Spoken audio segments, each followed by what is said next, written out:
Hello, BookTube. It's Friday, the first Friday in July, and that means it's time for Friday Reads. Friday Reads is an event for those of you who are new to BookTube. It's a ritual on BookTube where BookTubers pause in what they're doing. They pause in all of their anti-Steve read-alongs and their anti-Steve buddy reads, and they talk about just catching up, what you have read recently, what you're reading right now, what you plan on reading. That kind of a Friday Reads where you take a pause and you assess the week that was for reading. I had a very, very good reading week this last week, mainly due to the fact that Boston was in the middle of a heat wave for the whole of that time. From Monday until today, Boston was in the midst of a heat wave. So the middle of the day was high 90s, mid 90s Fahrenheit, plus a humidity index that just kept going up. So that by Wednesday afternoon, Thursday, that sort of thing, the real feel, the actual impact of the combination of heat and humidity was such that the equivalent was well into the triple digits. In other words, perfect weather for laying down in front of the electric fan and just reading. Frida didn't want to go out in that weather. I didn't want to go out in that weather, so I got a lot of reading done. I want to take you through some books and talk about them. They are all new releases. I read quite a bit of self-published stuff this week, as I do every week. And I also reread quite a bit of older stuff that I'm leaving out of this Friday Reads.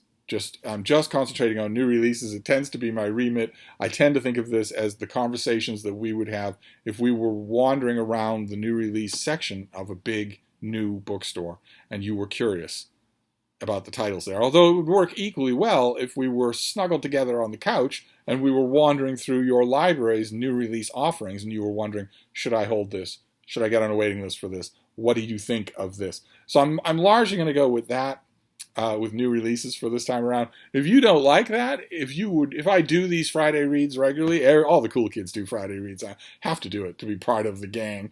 But if you would prefer a mixture where I talk about older stuff too that I've reread, I'd be happy to do that, of course.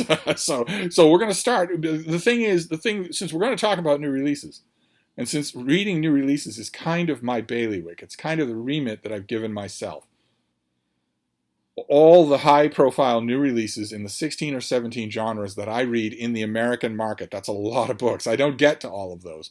But that is kind of what I have set for myself. And because that's what I've set for myself, not only professionally, because I'm a professional book critic, but also just personally, my reading tastes have just shifted. If that could easily change, that could easily change. Let's say tomorrow, I was offered a really lucrative job. I don't know, writing regular monthly copy for some kind of company. So a large amount of copy for which they were going to compensate me generously, but the copy was unsigned, and that was it. So that was just my job, and it took up my day was to write and proof that copy. Let's say that were the case.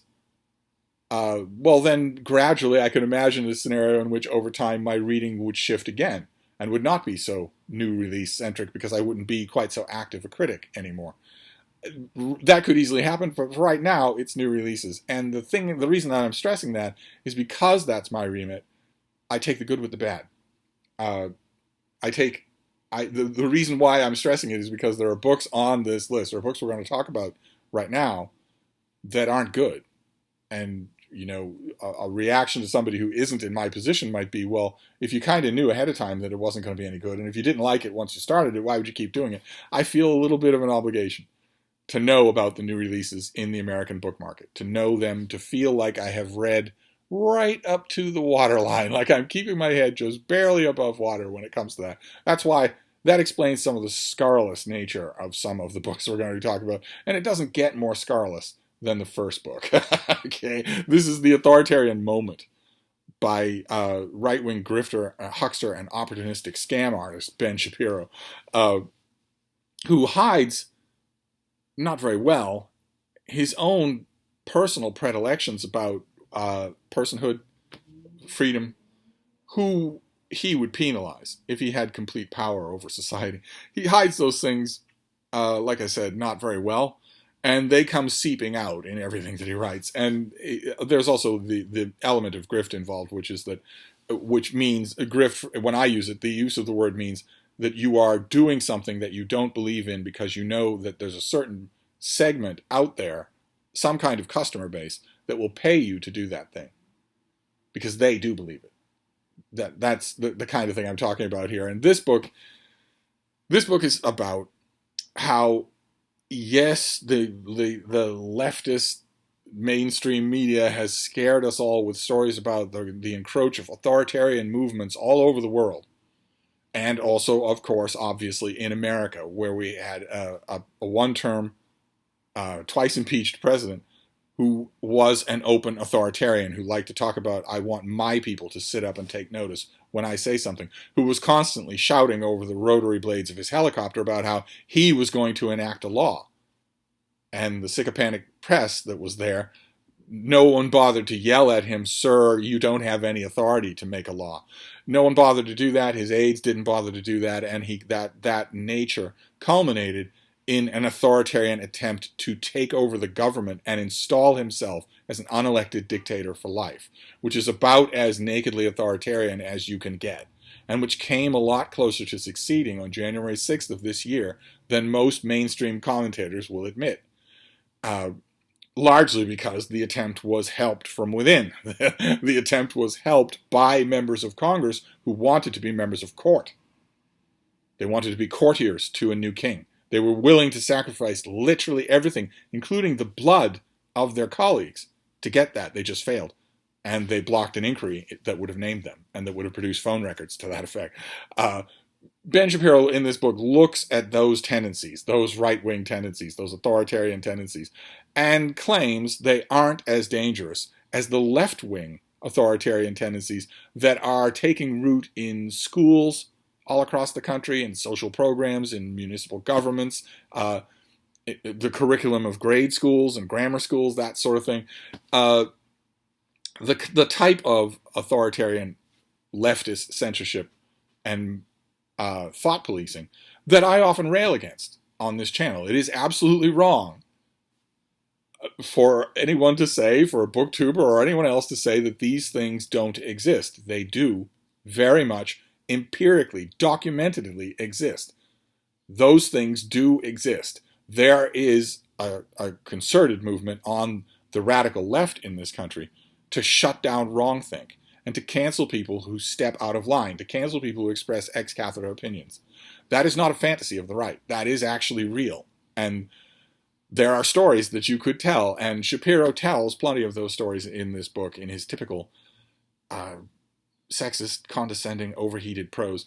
Unfortunately, this book is all unfortunate. He tells those stories either wrong or fraudulently. He hauls in examples that don't. If you chase down the research, if you bother to do the research on some of the examples in here, you'll find there's nothing to them.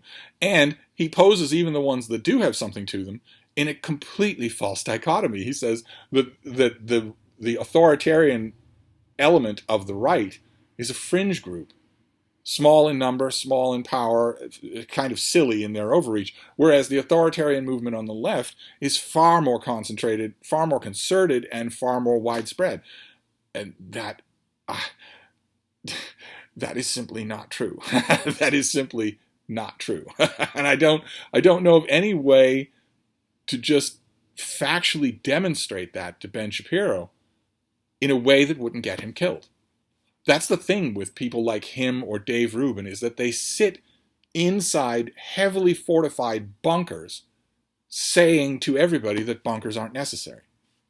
Dave Rubin on his idiotic show has had guests on. A guest came on and told him, I wish homophobia was real so that I could make fun of it. But unfortunately, it's not real in America. And Rubin just sat there like some sort of pithed yellow lab, just going, And like I've said before on this channel, all I could think when I watched that exchange was, okay, Dave Rubin, happily married gay man Dave Rubin, walk down the street of Lubbock, Texas, in the neighborhood that I name, walk down the street hand in hand with your husband. See if you can do that for an hour. And if Lubbock has changed since I was last there, I'd be happy to nominate 10 other cities smaller towns in Texas, Louisiana, South Carolina. See how long you last outside of your bunker. See if when that hour is over, you're still willing to nod to a fascist guest who says that homophobia isn't real. And the same thing is true with Ben Shapiro. I don't know why he can be so cloistered. He's obviously an intelligent kid. I don't know how he can be so cloistered as not to know that there's only one kind of authoritarianism in this country that would kill him if he wore his yarmulke in the wrong place at the wrong time. Just because he wore his yarmulke. I don't get that at all. So this was an infuriating assembly of straw men and bad argumentation. Just the sort of thing that you get in a Ben Shapiro debate. So not a recommend. This next one I've recommended already. I read it and really liked it. It's this. I don't think I showed it to you. This is Boundless, The Lost Fleet Outlands by Jack Campbell. And this is the latest adventure of Admiral Blackjack Geary and his supporting cast of characters. It's military science fiction of the types that you would get from David Drake or David Weber, and it's very well done for that. It doesn't overreach, and it doesn't underreach either. It doesn't overreach in that it never tries to be anything more than just what happened next, action adventure, plot-driven narrative. And it doesn't underreach in that it doesn't too much. I only noticed a couple of places where it was even vaguely possible. It doesn't too much just ride on its laurels. It doesn't too much assume that you already know what it's about. So there's quite a bit of good explanation here, good exposition, the type where it doesn't stick out as exposition, where it feels like part of the narrative, where the characters would actually reflect on some of the things that you need them to reflect on if you're not up on the previous books. So it's a recommend for military science fiction. All right, we're going to try this. I made a mental note to myself. The correct swipe is towards me. Let's see if that works. Ooh, it does. All right, this is another one that I praised. Edward Slingerland. This is a book that I've already praised. I recommend it. It's. I thought that it was going to be sort of light, front of the display, why everything is crappy, that type of dumb history, that kind of history, L-I-T-E, the history light, that I just can't stand. I just can't stand it. I know that I'm supposed to like it because it might be the entry drug for people to get into serious history, but I just can't stand it because I think as many people as that kind of light history gets into reading history, there are every bit as many people who think, well, okay, this is what history writing should be. Loaded with gimmicks, loaded with slang, not very serious, kind of funny, kind of ridiculous.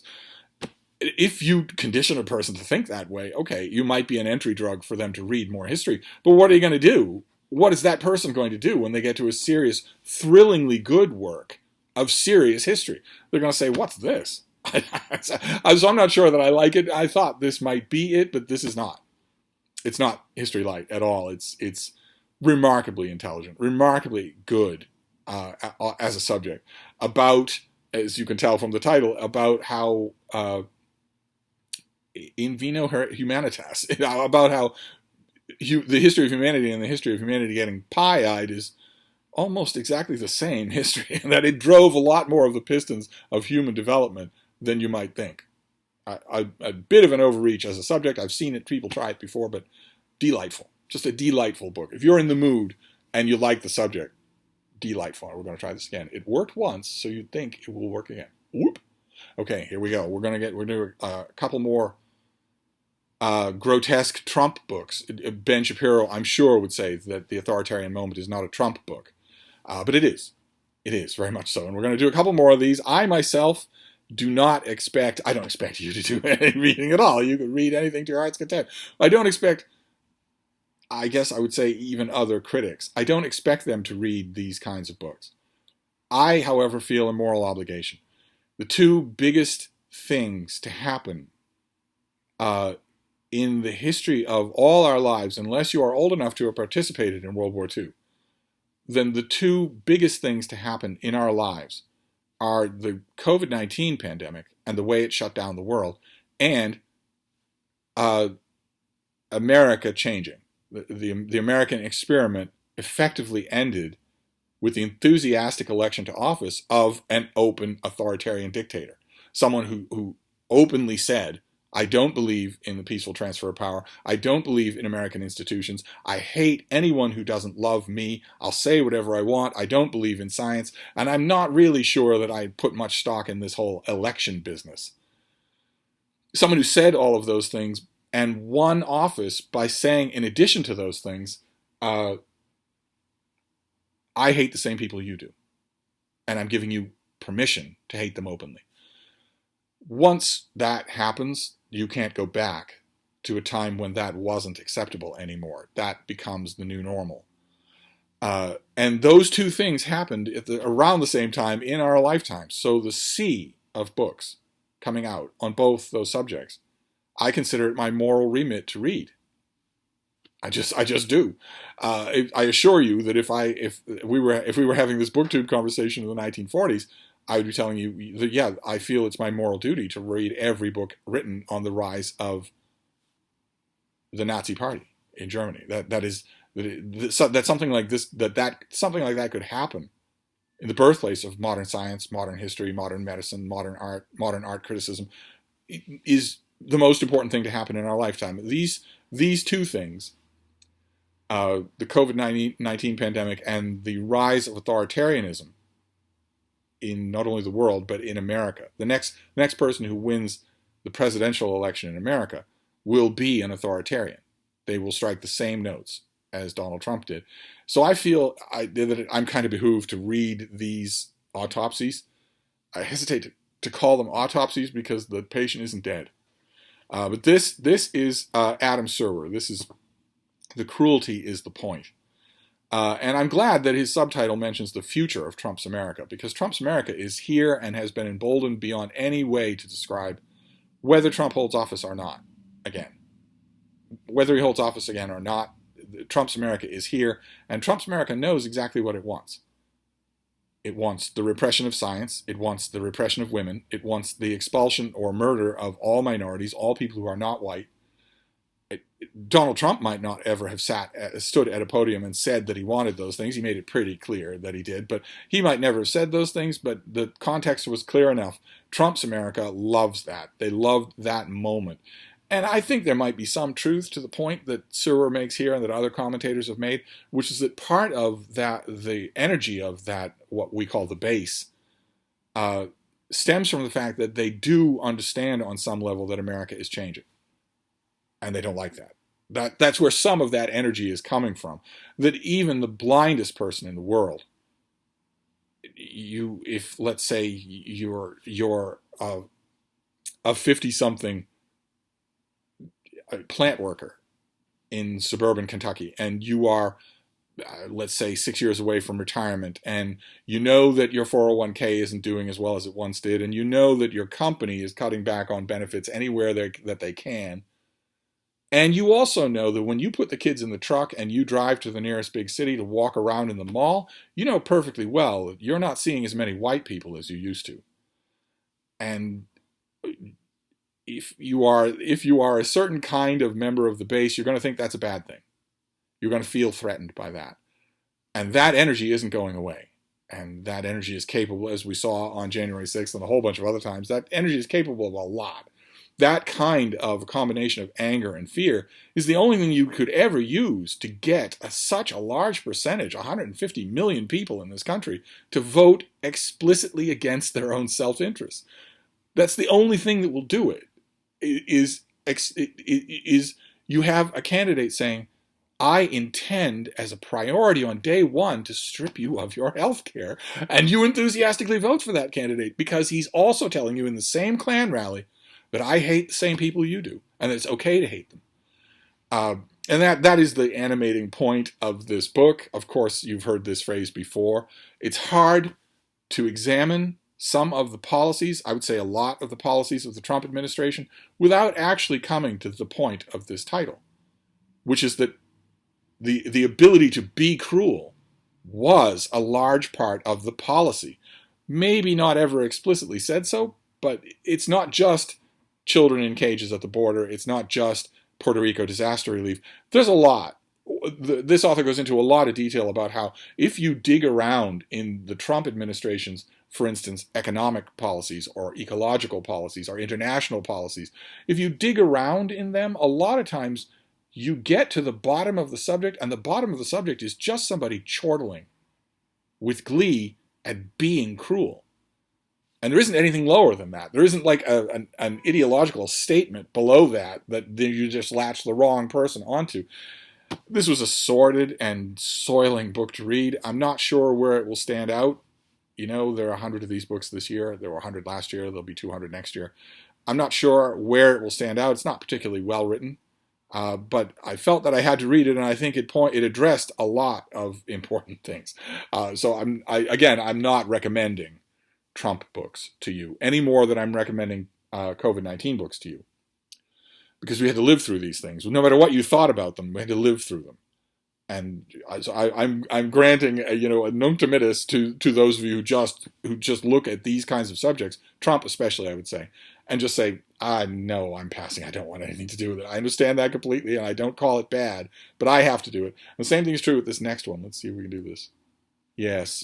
Frankly, we did win this election. This is Michael Bender's insider account of the loss of the presidency. Donald Trump was the first incumbent in decades and decades to lose the Oval Office for re-election. He was the only president ever to be twice impeached, twice lose the popular vote, and also lose re-election. He's the only one in that set. And the moment when that is one of Trump's Klan rallies, and the moment when he said that line came in the middle of a diatribe about how this just doesn't seem possible. When I went to bed, all of the early voting was in my favor by a huge swing, and then within hours, all at the same time, in major cities, the voting all went against me, and suddenly I wasn't president anymore. They say Trump has not conceded. The only president in history who hasn't conceded. A hugely damaging thing. Just incalculably damaging thing to do. He considers himself to be president, even now. And this book examines the fact that this was not a Republican defeat. The 2020 election was not a Republican defeat. The Republicans actually did quite well. In some cases, much better than projected. This was the electorate rejecting one person. The top of the ticket was rejected. Down ticket, Republicans did quite well and stand to do much better later on. This was, in other words, the 2020 election was the one thing that Donald Trump is least able to comprehend. There's a lot that this odious, racist, sexist, fascist, lying moron can't understand. But the one thing that he's least capable of understanding is personal rejection, where the electorate looked at him and said, I'm okay with keeping my Republican governor. I'm okay with electing a Republican senator, but him I don't want anymore. Him I don't want anymore. And that's basically what happened in that election. So no wonder that he doesn't care about America. No wonder he's just, refusing to concede to any kind of reality. I don't understand on one level, having read this book and the one before it. Can I get to the one before it?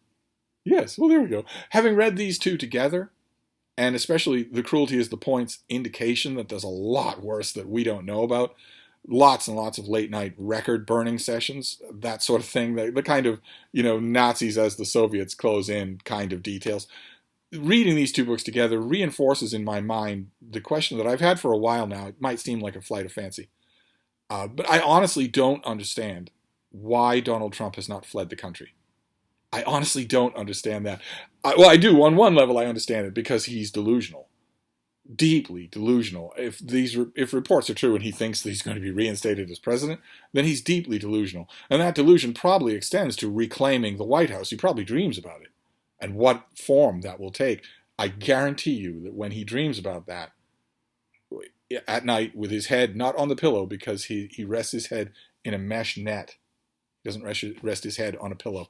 But I guarantee you when he sleeps, when he goes to sleep, he dreams of that restoration to the presidency, including the execution, the public execution of his enemies. Because in his mind, that is the America that he wants to rule. One way or another, I know that that's the delusion, but there has to be a part of him that understands that things could go very poorly for him. If he were to flee to a country that had no extradition, he could just be a president in exile and rake in the money.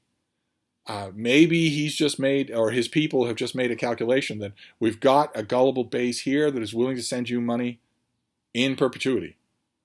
And we're not 100% sure they would do that if you fled the country. So maybe that's why. But one way or another, I'm not sure that any of you are going to have the stomach to read this book. I read it. It wasn't all that well done.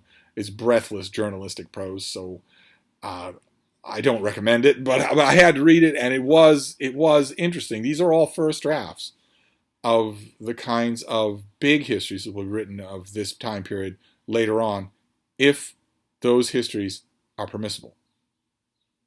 Maybe they'll be written by foreign historians.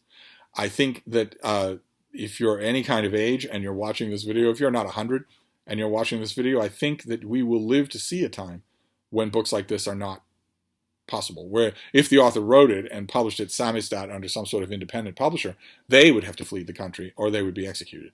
I think those days are coming a lot sooner in America. The pattern in human history is pretty lockstep.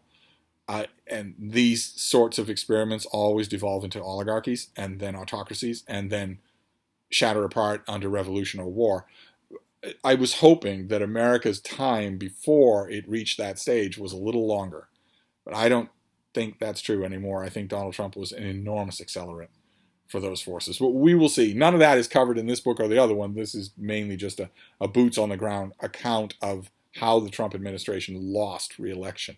Let's try this next one. See what we have here. Oh, there we go. Okay. Again, a little bit of a grim subject. Have to read it. But this author will be, for some of you anyway, synonymous with Satan, synonymous with Hitler. I've always thought those reactions among the East Coast intelligentsia were hysterically overbitten, just hysterically overdone. Charles Murray was one of the co-authors of a book 20 years ago called The Bell Curve that tried to discuss the subject of whether or not there is a racial component to IQ or an IQ component to races.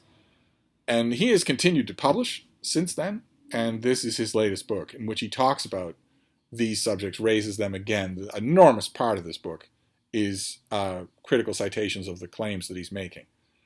The stuff that he's talking about standardized testing and how the social progressive left-wing demonization of standardized testing can be empirically proven to be wrong. Standardized testing, in other words, he says, can be studied like anything else that was created. You can study it to see what the pluses and minuses are in terms of cultural baggage or what the 21st century referred to as inherent racism, that sort of thing. He examines not only those things in this book, but also what he views as the wider damage that they're doing. Now, people who just absolutely refuse to consider any aspect of even the broadest possible discussion of those kinds of subjects will lump this right in with Ben Shapiro's book and say they're the same thing, they're both garbage. Charles Murray is not the same thing. He's a much more careful researcher. He's a much better writer. And this is genuinely an interesting book, whether you agree with it or not. There are going to be parts of it that you strongly disagree with. And there are going to be parts of it where you say, well, all right, I've read to page, I'm at page 80 now, and it's clear to me that you are a sober thinker and that you are trying to rest every claim you're making on research. Even so, the claims you're making in this chapter, I don't think are true. And if that prompts you to challenge his research by researching on your own, so much the better. One way or another, since he was a co-author of The Bell Curve, I can't ignore him when he comes out with a new book, especially from, a mainstream publisher. So I didn't. I didn't particularly enjoy it, but I did read it. I promise we are going to get to books that I enjoyed. Let's see.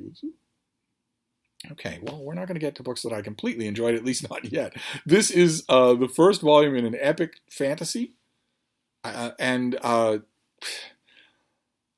the world building, the magic systems in here are very good. It's about a dispossessed princess and a sort of fugitive priestess who initially meet as people that they each assumes the other is their inveterate enemy, and then they realize that they aren't really enemies, and if they band together, there's a larger force that they would be very effective combined against.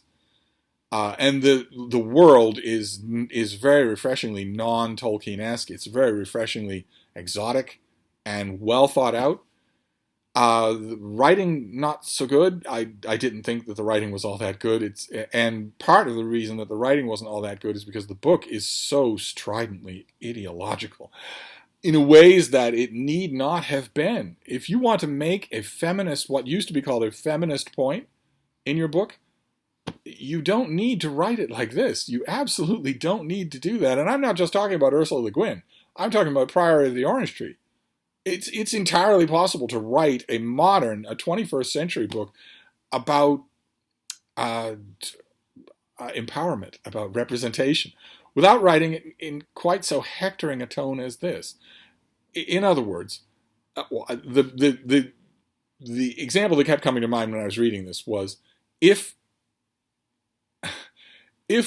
Tolkien, when he was writing Lord of the Rings, had said, okay, there are orcs and they're horrible and you're supposed to fight them and kill them by heaps and hordes. There are dragons, there's a Balrog, and then in Mordor, on the throne in Barad-dûr, there is the Dark Lord himself. And his name is Sauron, but really what he is all men. Really, that's what Sauron is. He's all men. And the Balrogs and the dragons and the orcs are just manifestations of his. They're manifestations of all men. If Tolkien had written that, no one would like his book. No one would identify with anyone in the Fellowship of the Ring. No one would like it. It would be... I don't want to read... I did read, but I don't want to read an epic... What I'm trying to say in I don't want to read is you shouldn't write an epic fantasy in which the bad guy is half your audience.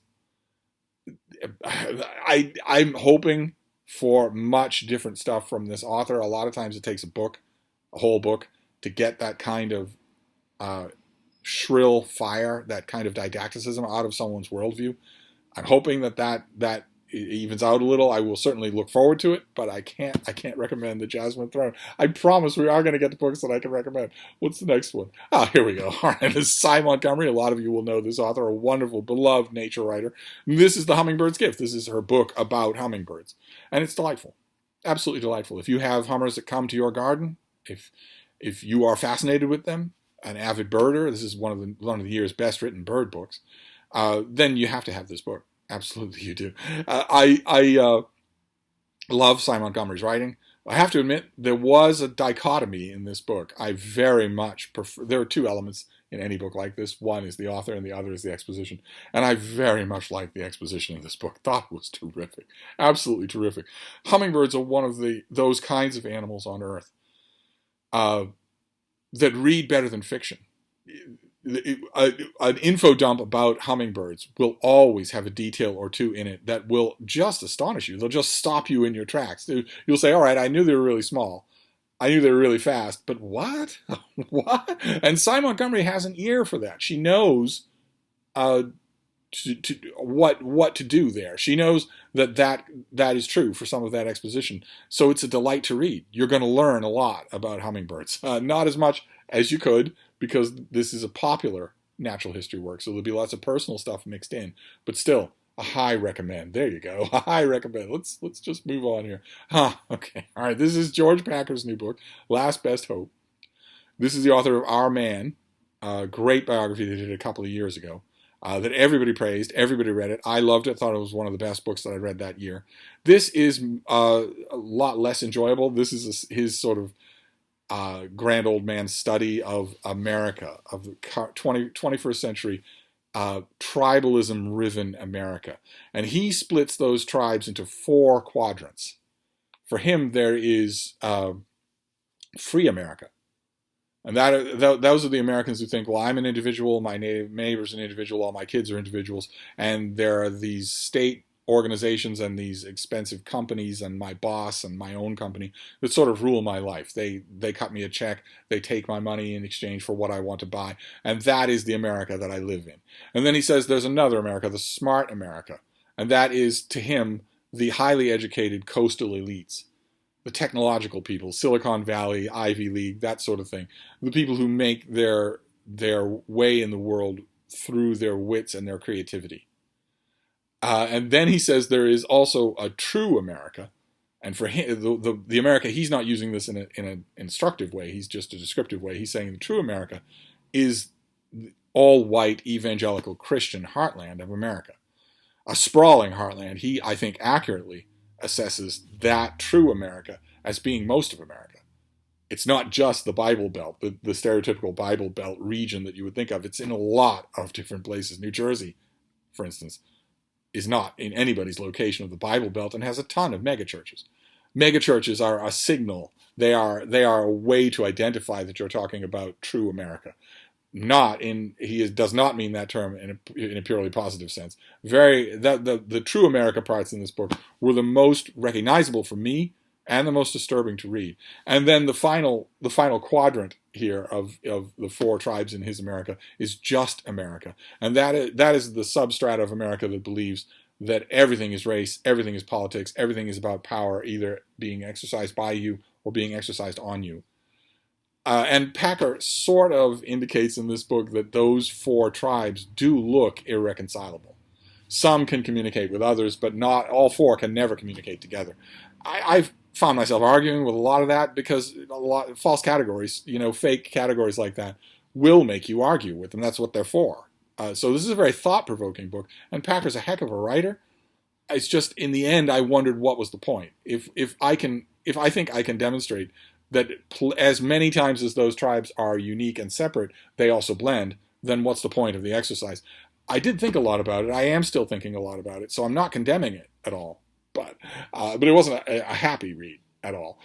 Let's see. See if the next one is. Okay, well, this is a much happier read. This is Michael Hartwig.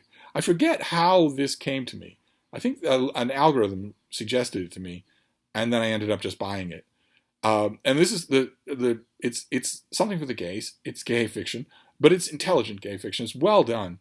The story of a man who finds a faded old photo. I'm sure that this has happened to you. A faded old photo that has so much going on in it between 2 men in his own family. And he decides he decides to track down where the photo comes from, go across the world to where the photo was taken and try to get to the heart of what that story is. I've encountered that many times in family photos where I look and say, what on earth is going on here? And most times there is no way to get that answer. I have a handful of old family photos of mine where I look at it and think, okay, I really want to know who that person is and why they have that facial expression. It can't be accident. There's a story behind it, and I literally have no way to get that story. But in this case, the author indulges in a very good way. This is a very glowing, comfortably written book. He indulges in the fantasy of a scenario in which you could hunt down that picture and get the story behind it. And of course, the character that does the hunting down has a miniature schnauzer. No. The character that does the hunting down in the story also has things develop in his own life. So if you're looking for intelligent gay fiction, this is well worth your time. And I believe this is independently published, so I don't think you would ever see this in your bookstore. So I'm sure the author would appreciate you trucking on over and buying a copy. I can't imagine it would be expensive. I don't remember what I paid for it. But it's worth your time. If you like intelligent gay fiction, it's worth your time. We'll move on here. Okay, Sweetness of the Water. This is Nathan Harris's debut. He's a very young man. And this came to my attention, again, through an algorithm because it was Oprah's pick. Which means all the world for the author. Great news for the author. But as often as not, I am disappointed by those picks. But again, because this is kind of my remit, I couldn't ignore it. This is a story of 2 characters in the immediate aftermath of the American Civil War trying to find a life together, trying to find a world that's in any way hospitable. So it takes place in that era, and it is really good. It has some of the endemic faults of debut fiction. There are parts that are overwritten, there are parts that are heavy-handed, but all in all, and especially the narrative through line, just the language itself, the rhetoric itself, I thought was very, very good. I understand why Oprah would want to get behind this. And what on earth? That is a crow. Have I been talking too long? We'll wrap it up. Someday we'll wrap it up. So you're going to see this. If you've seen the hullabaloo about it because of Oprah's pick, you're going to see it. And you might wonder if it's any good. It is actually good. Well worth your time to reserve from your library and give it a try. Towards me. There we go. Okay, this author, Michael Punk, you're going to know. This is Ridgeline. You're going to know this author from his book Revenant, which was made into the movie that won Leonardo DiCaprio his Oscar for grunting and spitting. And the Revenant is a very good novel. Don't be distracted by the Leonardo DiCaprio unbelievable, just hysterically operatic overacting. Don't be distracted by that. The book is very good. It is basically the survival story of a man who surprises a mother grizzly bear who rips him to shreds before he manages to kill her. And he's out in the middle of nowhere. He's out in the back of beyond and has to walk out of that country while having been ripped to shreds. There's a personal drama involved there. There's also a revenge drama involved there. But Revenant is a very good read. Ridgeline is far more ambitious. It's foursquare historical fiction about Red Cloud and Sitting Bull, about the land grab that they were fighting tooth and nail to prevent, about the American armed forces that were trying hard to to remove them from their land. It's what I mean by foursquare historical fiction is that almost every character in it is a genuine historical personage. So it must have taken an enormous amount of research to do. And it maintains a lot of the narrative punch of Revenant. So if you're looking for a brand new piece of historical fiction that you might like, you will probably like this. There we go. A little romance for you. We saw this just the other day. This is the wrong Marquess. This is a woman who essentially has to choose between two men of the same social rank. One of whom is the Marquess next door, just the guy that she has always assumed she was going to marry and live happily ever after with. And the other is not. The other is a kind of noble-born bad boy. And you know, in a circumstance like this, the bad boy is going to win out. I just really enjoyed how balanced the characters were here. This is not a dumb Regency romance. I just bought this from Amazon, and it was delightful to read. Just delightful. And then we'll move on here. What are we doing now? Oh, here we go. This is another thing you've probably seen. I also just recently bought this from Amazon, read it in one gulp.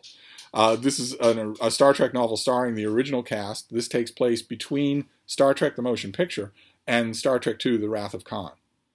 And one huge thing that jumped out at me that Bennett does at the beginning of this book is the time involved, which I guess is canon, but I had never thought of it before. The author seems to say that James T. Kirk was head of Starfleet operations or head of Starfleet Academy for 5 years, and then saved the world from V'ger, and then is part of the Starfleet brass for another 5 years. That Spock was captain of the Enterprise for 5 years.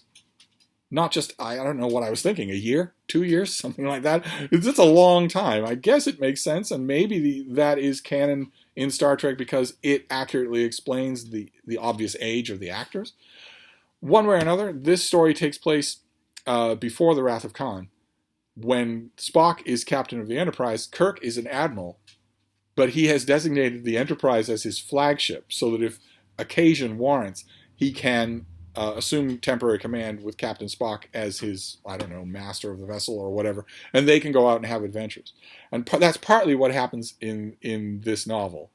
The much bigger part is that weird energy distortions have been discovered happening in the orbit of a certain string of planets.